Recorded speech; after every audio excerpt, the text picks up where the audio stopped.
My name is Terry Robnett. I'm 57 years old and I'm a medical marijuana patient here in Colorado. What that means is that I've been to a doctor who has reviewed my medical records and given me an exam and determined that medical marijuana might benefit the condition and the symptoms from the condition that I suffer from. In 1987, I was in a car accident that triggered fibromyalgia. Fibromyalgia is generally considered to be a chronic pain condition, but it also has components of chronic fatigue, digestive issues, insomnia, anxiety, and cognitive issues and fibrofog. And when I was trying to medicate with pharmaceuticals, I was on a variety of different medications to control these different symptoms. And there was always a concern about side effects and also drug interactions.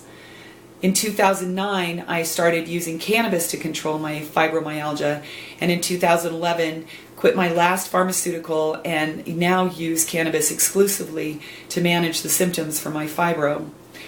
And the reason that I did that is because that cannabis enables me to adjust and self-titrate as the symptoms for my condition change from season to season, from year to year, and even from day to day.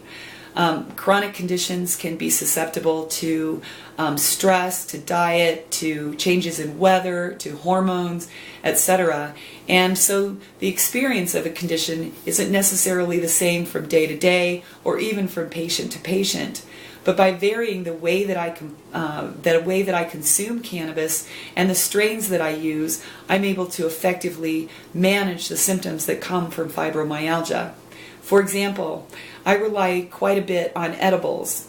At night before I go to bed, I will smoke or vaporize a little cannabis because it gets into my system and acts quickly, but it also stops acting quickly. So I also do an edible before I go to bed, something on the indica or the sleepy side of the spectrum. And that way, when the smoked or vaporized cannabis wears off, the edible kicks in and keeps me asleep. And I find that if I can get a good night's sleep, I am so much better with my fibro the next day. And then if I need something during the day, I'll choose something maybe more high in CBD, something with a little bit more energy and focus that helps me control my pain, to keep my mind clear and give me some energy to get through the day. And the beauty of this is that I can do all of this and I never have to worry about side effects or drug interactions because essentially it's all the same drug. Now, with a medical marijuana license, what that enables me to do is I can shop at a medical marijuana store, or of course, since I'm over 21, I can shop at a recreational store. But I can also grow cannabis at home for medicinal reasons, or I can engage the help of a caregiver to help me cultivate my cannabis and also to make tinctures and different things that I may need for my condition. So it gives me a great variety of access, which is really important to patients. Now that I've been using cannabis to control fibromyalgia, I'm much more engaged in my community. I'm much happier. I have more time and can spend more quality time with my grandkids.